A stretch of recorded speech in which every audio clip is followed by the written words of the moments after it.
as I said, and we're one of the oldest artist cooperatives in the city. This is our 45th year, which we're very excited about. And this month we have two amazing shows by Judith Goto and Clem Da Vinci. And yes, if you buy one of Clem's, you get to take home a Da Vinci. But I want to welcome you all and to our artist talk. And our first artist to talk now is Judith Goto. Thank you, Judith. Thank you. I want to thank everybody for coming today. This is my first individual show at Third Street Gallery. And aside from the shaky start that we had with the flood, I'm really happy to be showing here. And I'm happy to be sharing the space with Clem. If you look at both sides, you can see that our work has some similarities. We both work representationally on paper.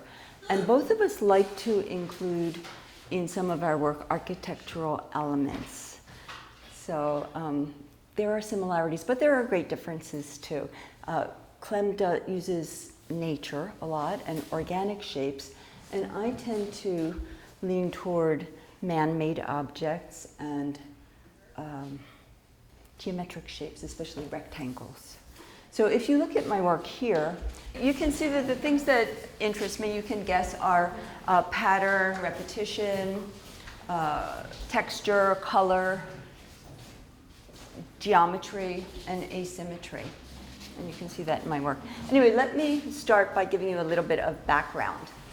So back many, many, many years ago when I was an undergraduate, I was a printmaking major, a lithographer. And I chose printmaking because I loved the process, and also it seemed like a very good way for me to do the kind of work I wanted to do, because it forced me to think in layers. And even back then, I would come up with an idea, and it would evolve into something unplanned and unexpected. And each layer would inform the next layer of my print. So printmaking was great for me. But I remember that, I remember one of my teachers saying to me, "Oh my God, Judy, you're a printmaker. Can't you even pretend to try to get two finished pieces that look alike?" And that was really hard for me because that was never my goal, to make multiples. I like printmaking because I like the process and the way that it makes me, makes my work. Anyway, within 10 years of graduating from Tyler, I had pretty much stopped making artwork. And I concentrated on my family and my job. And then 8 years ago, or 8 or 9 at this point, I retired and decided I wanted to make artwork again. I moved back to Philadelphia and I started taking classes at Fleischer. And at Fleischer, I found the perfect class for me, called Collage and Mixed Media. So not only was my teacher, Fran Gallen, fabulous, she's great, but the process was so good for me because it let me glue a layer of paper on top of layer of paper on top of layer of paper. And I could use pattern papers and textured papers and wallpaper and transparent papers that would let the viewer see a little bit of what was happening in earlier versions of the drawing. And then the mixed media part, I could draw and paint on top of anything I wanted to, which I did when I was a printmaker. That was really frowned upon, but it's okay with, with collage and mixed media. So these are all collage and mixed media, but this one right here is the only one, this hallway mirror, that didn't start out as a collage. This started out as a monotype. Again, I took a class at Fleischer, very good class with a very good teacher, Bill Brookover, called Printmaking Without a Press. And I made monotypes. I found that I was introduced to jelly plates, and I found that I could use a paintbrush and put strokes on the jelly plate, and it would give some energy to the work that some of the other collages didn't have. So moving forward, I would like to continue with collage, but also incorporate the printmaking, the monotypes into some of the work moving forward and see where that leads me. Anyway, I generate ideas for my drawings using themes. And so I'll think of a theme and then do maybe 6 or 7 drawings with that same theme. And I choose themes that I like, so I tend to revisit them and circle back around to them. So you can see over here, I have 3 bathroom drawings. I've done a lot of bathrooms, inspired by Bonnard and the paintings of his wife in the bath. And let's see, I have some people reclining in bedrooms. I've done a lot of bedroom drawings. And as a side note, when I was preparing for this show, I was doing new collages and deciding, which few from last year to put in. In my mind, I was working towards this Bed Bath & Beyond show. So I was happily working, and then I discovered that Bed Bath & Beyond went bankrupt. And I thought, oh, that's not good. So I changed my thinking, and it became interior spaces and beyond. And at any rate, the beyond part is the hallways. So that's a new theme for me, the hallways. And some members may remember, in February we did a member show, and I had a piece called 4 Chairs. And it was a collage of 4 chairs lined up in a row against a wall with a staircase. And then in front of the chairs ran a carpet that curved off into the distance. And I really liked that collage. And so I wanted to push the idea a little further. So where is it? I did this one next. And if you remember the other piece, the colors are very similar, and the way that the carpet curves off is similar as well. And then I did some others.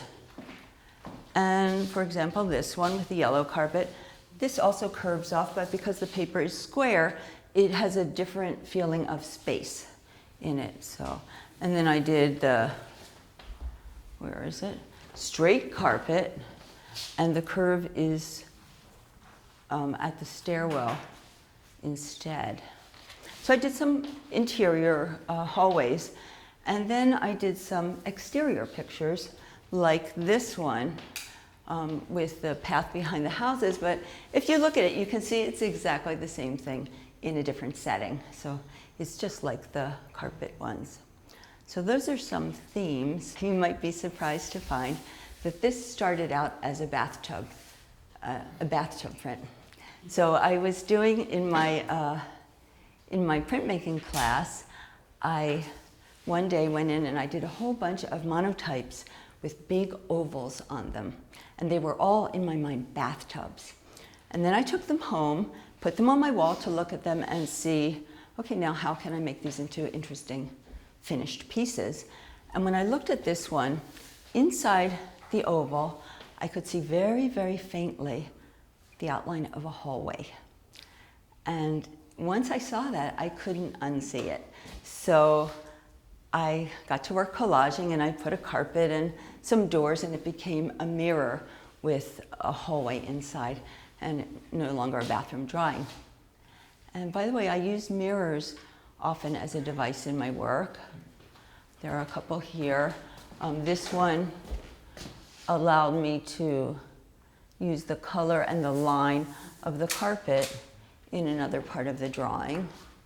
And in this one, I decided to have a little fun, and I put a little guy in a mirror who is not in the hallway part of the drawing.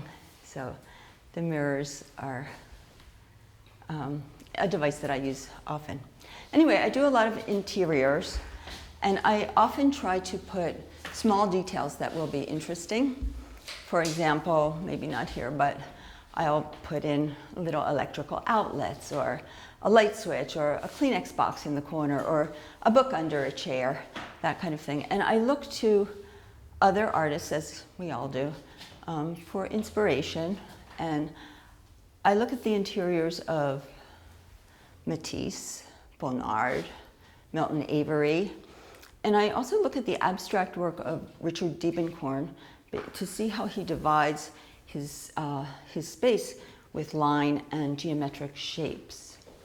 Anyway, recently I discovered a contemporary artist that some of you may know, but she was brand new to me, and her name is Sarah McAneny. And Sarah McAneny does these huge paintings of very large interiors filled with tiny details that are just wonderful. But more than the details in her paintings, I love the feeling of space. I feel like I can step into her interior and there's a lot of air, there's a lot of space, there's stuff, and I'm not going to bump into anything because there's a lot of room. And so I thought, oh, I want to have that feeling of space inside some of my drawings.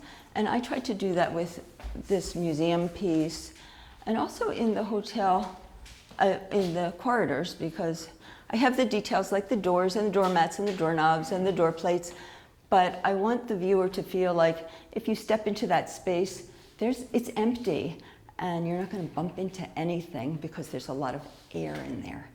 And then on an opposite note, in this bathroom, that's the latest one I did, the feeling that it's this tiny space, and if you go into that space, you're probably going to bump into something.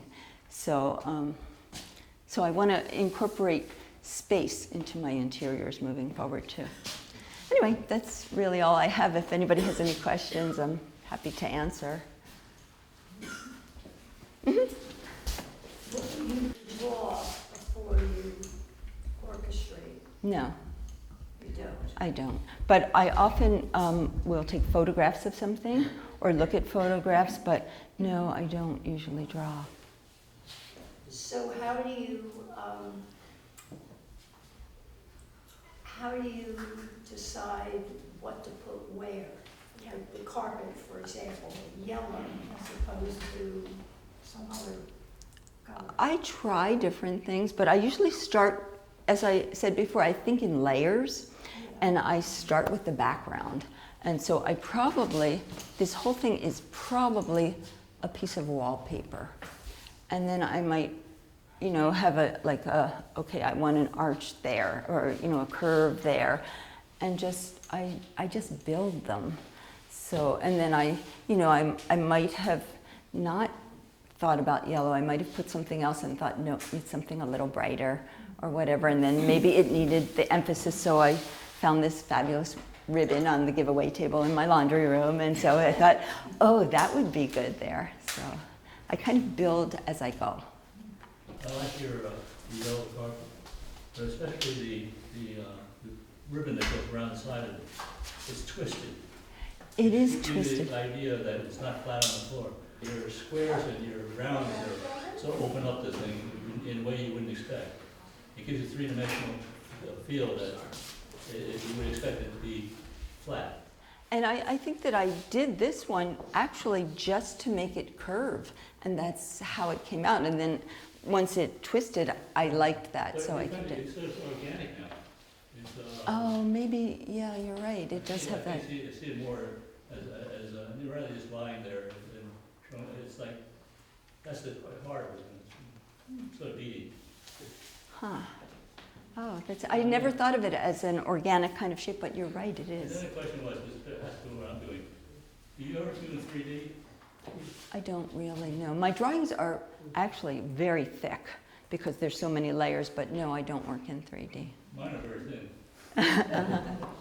It's because I can't make up my mind, and as my teacher in collage always says, collage is very forgiving. If something doesn't work, just glue something on top of it. And so that's what I A do. lot more pages than I have.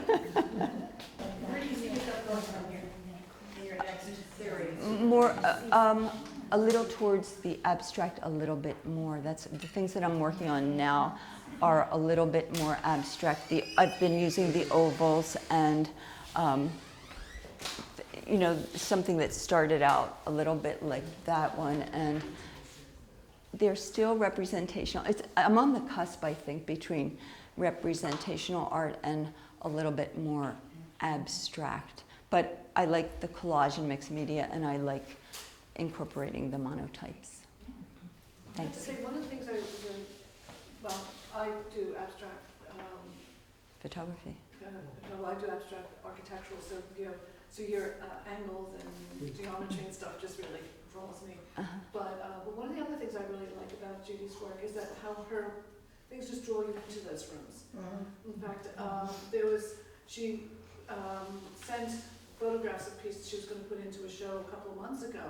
And I said, oh, I'm sorry, can you bring a third one in, because this one is not going to make it up on the walls because it's on my Thank you. wall. Thank you. That made my day.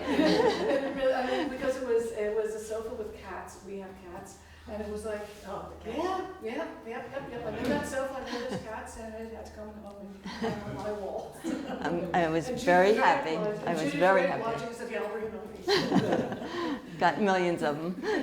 But you know what else, Judy? What I've been noticing about all of these, and some of them I've seen little pieces of before, there's an element of something disappearing in the distance. So that's where all those curves, and that's why I said that first one is curved there. The second one, I feel like I've walked down those steps, walked across, and then walked up. There's a lot of direction. Even the people whose, we see there's a mystery there because we see their backs, we don't see their fronts. The mystery of the little man in the mirror there. So a lot of these they really do draw you in, and you sort of wander out somewhere else, even the bathtubs, because the woman is not fully realized. So there's that whole element, so it's almost like they're interiors, but there's something else. Sometimes they're so clear and straight that I cover them with a thin layer of something to give more of that quality. Yeah, looking at them all up Together. there like that, you see that a lot. Okay, thanks, Susan. Okay, thanks very much.